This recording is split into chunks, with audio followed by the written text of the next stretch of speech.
Hey guys, today is Saturday, July 29th. It is actually one of the cooler days we've had. It's supposed to get up to 74, I believe, today. Yesterday was 86, and the day before that I think was 88 or something like that. It's humid though. It's been in the 70%, 60 to 70% humidity today as well. So it is still hot out here. I don't know if you remember, I haven't posted the video yet, so you guys don't remember. But I'm gonna do things differently.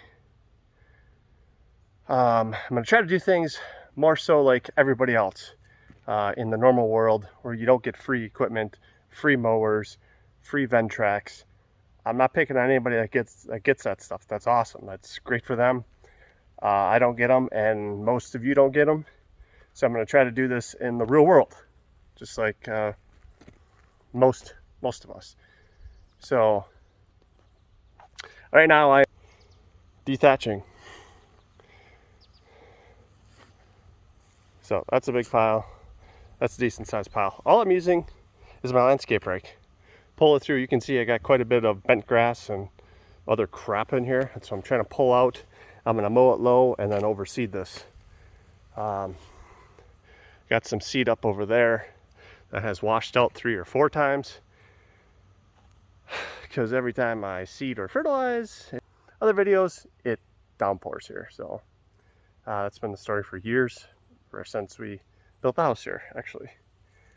So if you ever need rain in this area, I just fertilize or put grass seed down and we get rain. So I could kill this off. It's probably what I should do, is smoke this all off and overseed. But again, a lot of you guys don't want to do that. I don't want to do that either. So I'm gonna try to mow this short. It's currently cut at about 2 3/4. It needs a mowing right now from all the rain. I'm gonna overseed with Kentucky Bluegrass, Jacqueline Seed Premium Sod Blend, which is what this all originally was before I stopped taking care of it and neglected it for a couple of years, and now it's a mismatch of God only knows. But a lot of bent grass, a lot of crabgrass, a lot of quack grass even. So it's, you name it, it's in here. Dandelions, daisies, it's a disaster. So, but we're gonna work on changing that. And again, just simple stuff. Landscape rake, especially through that bent grass. You can pull a lot of it out. Bent grass, if you guys have it and you mow it tall, you know, it's ridiculous. It's ridiculous. It's thick. It looks hideous. Yeah. Apparently bent grass likes to grow here. I should just plant bent grass and just mow it short. I'd have putting green everywhere. That's probably the best idea. But I'm not going to do that because I don't like bent grass, especially tall. And I've tried mowing short around here. The Kentucky Bluegrass that I have does not care for 1 inch or lower, even though they say you can mow it down to 3/4 of an inch. My experience with it, it does not like it. It's really kind of when this all went downhill is when I started mowing short. You got to keep up with it. I was mowing twice a week, probably wasn't enough, and I was only mowing at 1 inch. You know, not a 1/2 inch. That's like a mow every day type thing. And to be honest, most people don't have time for that. I know I didn't. So I'm going to try to keep this at about 2 inches. I kind of like that height. It's not too long. It's not too short. Maybe 2.5 going forward. The lawn really liked it when I used to do that all the time. 2.5 to 3 inches is what I'd mow at, except for the fall, then I'd scalp it down a little bit. But even though it's horrible grass, I mean, look at this stuff here. I mean, it's just sticks, and so been raking all that out. But it just gets, that bent grass just gets bent over, and you can't even tell what you got going on with that. But there's some bluegrass in here. You know, it's thick stuff that is here. I've only put visor. I'm gonna start changing that as well. I got a fly or something. Get out of here. Jeez. Okay. going to try to go back to at least four times a year. I did do the liquids for a couple of years there. You guys go back and watch those videos. That actually worked the best.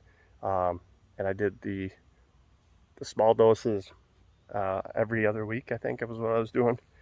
And that worked great. I'm going to tell you what, the lawn that I was doing that in, which was this area here, the side hill, and I think over there too, which we had a stump and stuff removed. Flies still buzzing around. In the spring, the stuff with the liquids that I did the year before came up probably a week and a half to 2 weeks earlier than the pelletized fertilizer. Man, this fly's annoying me. I'm going out in the sun. It'll stop buzzing me then maybe.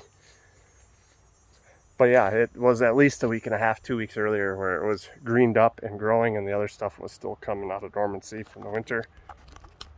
Just landed on my phone. It's a deer fly. Hang on. I'm probably going to drop you. Got him. Oh, I didn't get him. I did have him, but he flew away. So, a couple of things around here. I don't know if you guys remember. It's hard to see in the light here. I'll get in the shade. Put some rock and edging. I just had the black edging around here with dirt. Nothing. No wood chips. No nothing. The boss wanted rock, so that's what we did. She wanted the darkest color rock we could get. They have a black rock, but it was like $160 a ton, where this is like 46. So that's what we went with. And I'm glad we didn't go darker because this does get hot already. I don't know if you notice these bushes they're struggling, but they're struggling a lot because I had pulled them out. I cut all the dead stuff out of them, which was a lot, and then replanted them, but I cut a lot of the roots away. So they're struggling right now. That one's pretty much burnt up and dead, but we'll see if something comes back from that. Same thing over there. If you notice, this has changed quite a bit. The bush line used to come out and run right towards the AC unit. I moved that out. So that all changed. That's all changed. My hill's washing out like crazy with all the rain. No, just was debating whether I should go get some sod. Not today, but maybe next week, and put half that hill at least in sod. I don't know.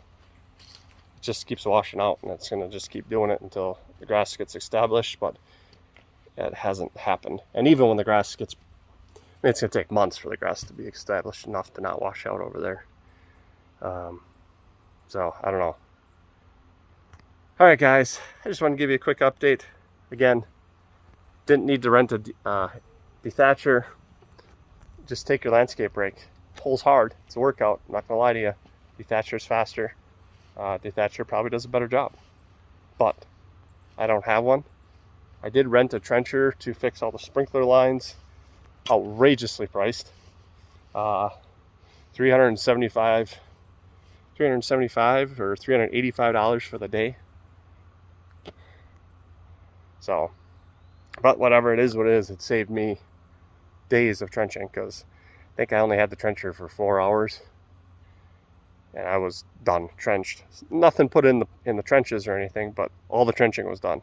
I just had to clear out where the trenches overlapped, and where I had to get the machine over it or stuff like that. A little cleanup here or there, but for the most part, that worked fantastic. It's worth almost every penny, almost. It was worth every penny. See, I come back in the shade and it flies back. Apparently I stink.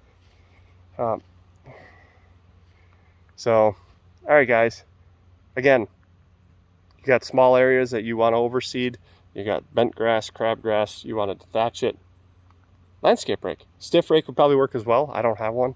I broke mine last year or 2 years ago. I haven't replaced it yet. Spring rake kind of works in this stuff.